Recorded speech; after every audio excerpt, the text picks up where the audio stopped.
Hello, good day. My name is Sola Akintunde. I'm an architect and founder trustee of the West Africa Shared Cultural Heritage Trust.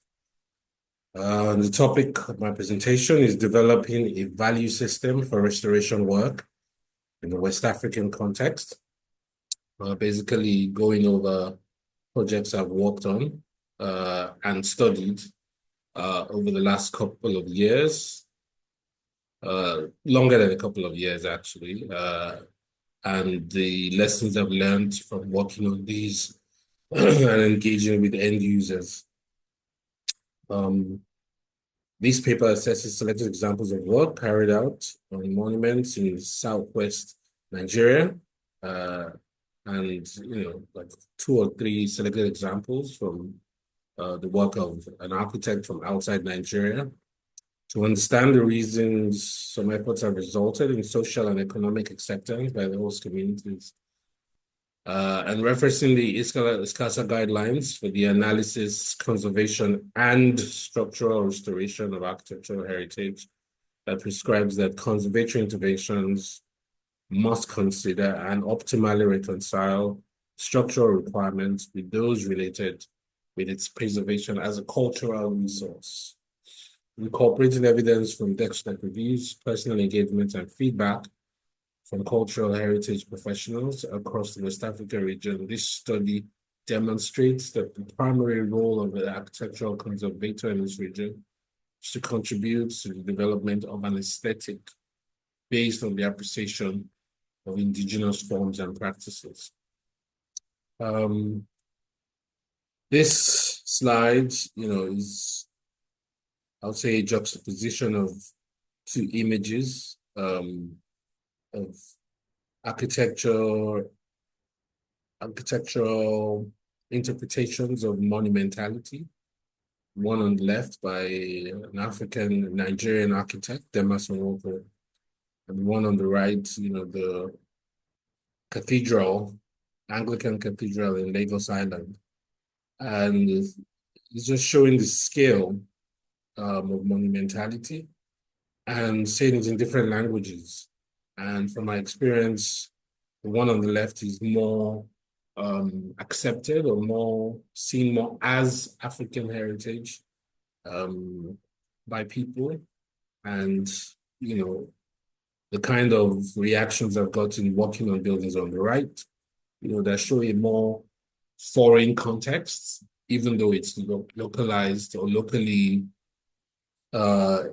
existing, in our environment. Yeah. So typically a heritage building means a structure that requires preservation because of its historical, architectural, cultural, aesthetic, or ecological value. So my questions are whose value, whose aesthetic, whose culture, whose architecture, whose history. In many cases, we find buildings that have external influences, and it's difficult to take ownership or to claim to own such heritage. And so you find this clash being the reason for little of no acceptance of the work we do in conserving these buildings, no sustainability.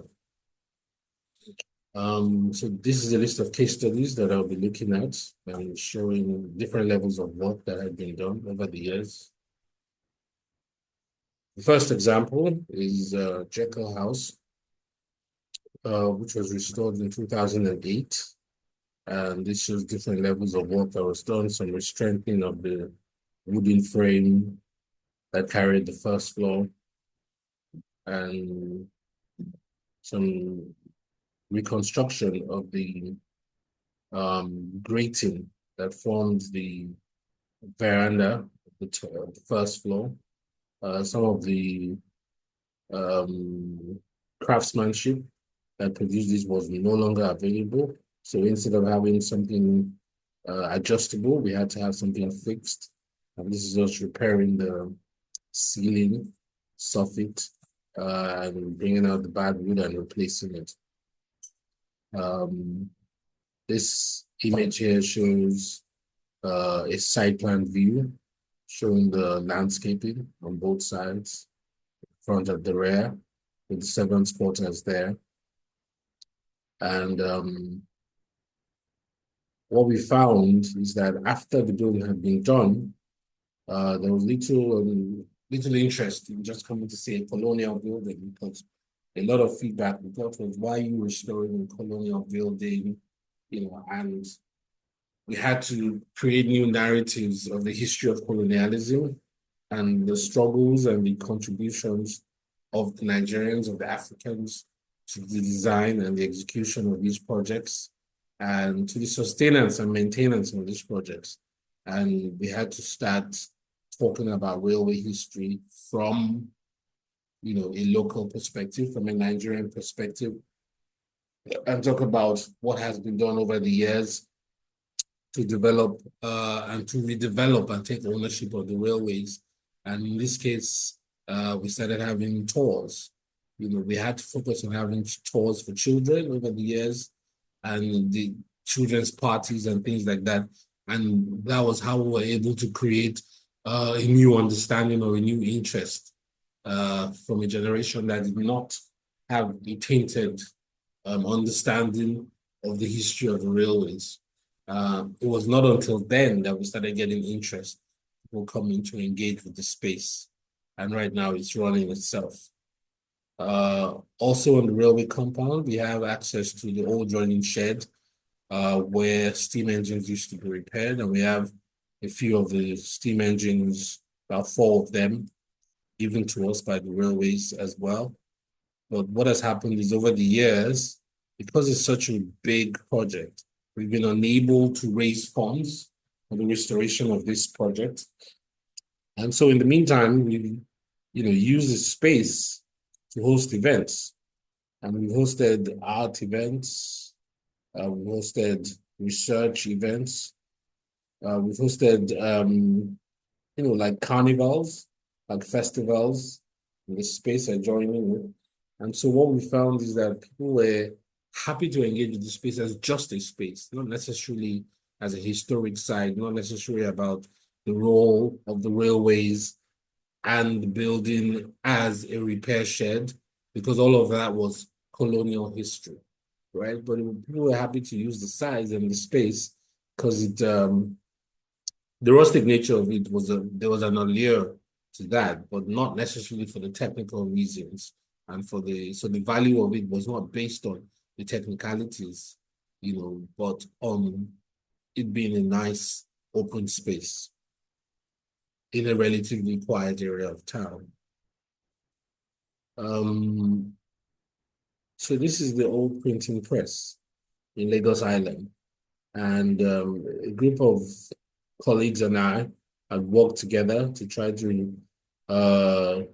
do some adaptive reuse, where we're designing something new to attach to the existing building as a way of reshaping the narrative of what the building used to be for, what the building could be, what the building,